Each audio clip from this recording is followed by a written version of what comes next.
Dans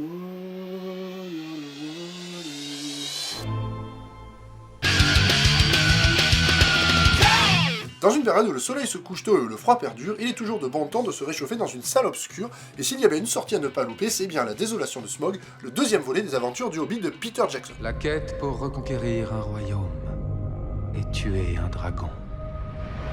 Fort du succès émérite de la trilogie du Seigneur des Anneaux, le réalisateur néo-zélandais s'attaque au premier roman de Tolkien qui ne comporte qu'un seul tome. Bien souvent, les deuxièmes volets sont les meilleurs de la trilogie, The Dark Knight, Les Deux Tours, Spider-Man 2 ou encore Le Parrain 2, alors qu'en est-il de cette version? Et si c'est un piège?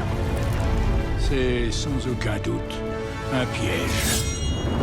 On retrouve donc notre petit Bilbo et ses 13 nains d'Erebor qui repartent à la conquête de leur montagne tombée sous le joug du terrible dragon Smaug. Et on suit le même déroulement, à savoir un voyage jusqu'à la montagne avec plein de péripéties et des orques au cul. Attends, tu veux dire que le film se résume à des petits bonhommes qui courent dans une prairie?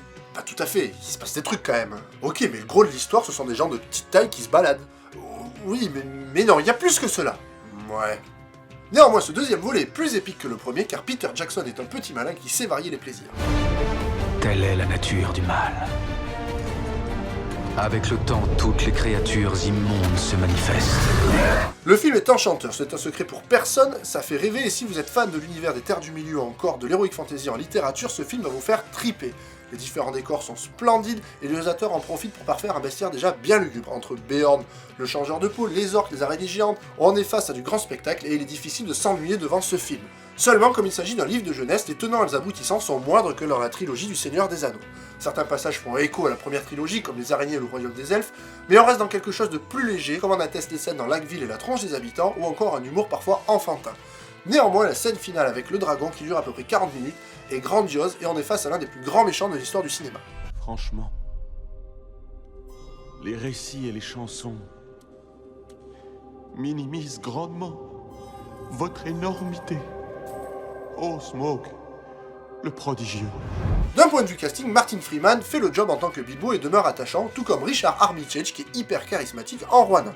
Au niveau des nouveaux venus, Evangeline Lilly est une pure bombe atomique dans le film. Et tu en doutais? Non, mais là, on en voit vraiment du pâté. Ouais, mais faut vraiment être aveugle pour pas l'avoir vu avant. Oh, connard. Son personnage de Tauriel est intéressant et très charismatique malgré une amourette plus que dispensable. Orlando Bloom revient dans le rôle d'un Legolas arrogant et ça fait plaisir à voir. Luke Evans est aussi très bon dans le rôle de Bard. Enfin, on pourra applaudir la performance de Benedict Cumberbatch dans le rôle de Smaug qui offre une belle prestation pour un méchant bien badass. C'était un tremblement de terre? Ça, mon gars, c'était un dragon. Ce qui fait que le film est intéressant, c'est que les scènes d'action se succèdent de manière optimale et qu'elles sont vraiment bien foutues.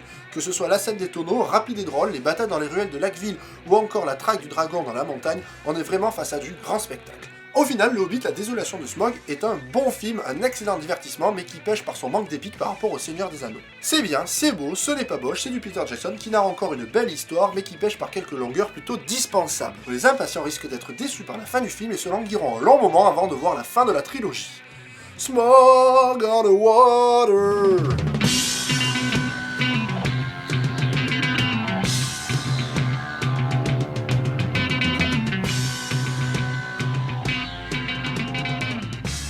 Fire in the sky.